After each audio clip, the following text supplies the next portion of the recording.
Welcome back to the DC Films extravaganza. One of the most exciting things coming out of Batman v Superman is the fact that Wonder Woman gonna have her own movie. I can't wait, man. Let's talk about Wonder Woman. Wonder Woman's like one of the greatest superheroes out there, but people don't know her origin like they know Superman's origin and Batman's origin. True. And so what we want to do in the film is really tell people who she is, where she comes from, and why she does what she does.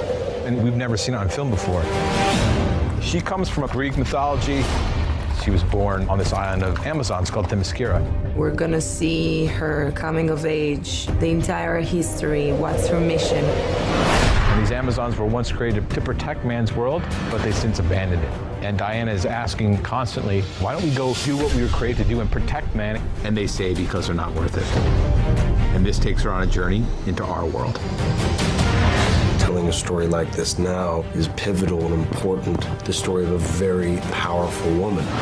She's an Amazon warrior. She's the best fighter in the DC universe. She has strength and speed, and she's been training her whole life for war. Wonder Woman has been around for 75 years. Feminist cultural icon. She stands for equality, and that's really important. I think that's why people love the character. The greatest thing about Wonder Woman is how good and kind and loving she is, yet none of that negates any of her power.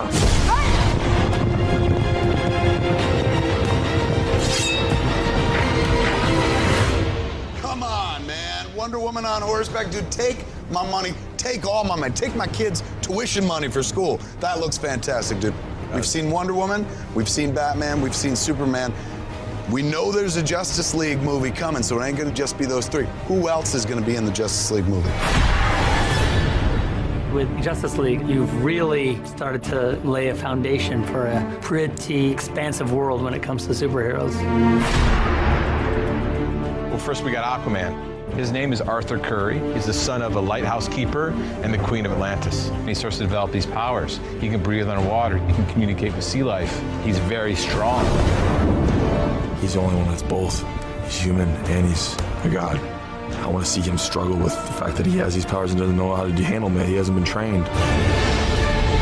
He grows up not really feeling like he belongs in either world. So he's a man who's trapped between two worlds, but has a responsibility of protecting both of them. What is it? 3/4 of the world is covered by water? That's his domain.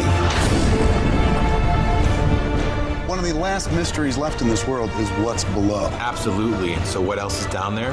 Aquaman knows. Oh, that's fantastic.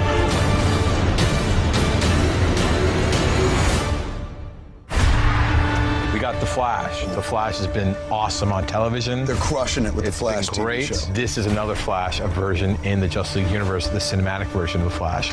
Barry Allen, his mother is killed, his father is blamed for it and put in prison, and he becomes obsessed with forensic science. He wants to prove that his father was innocent.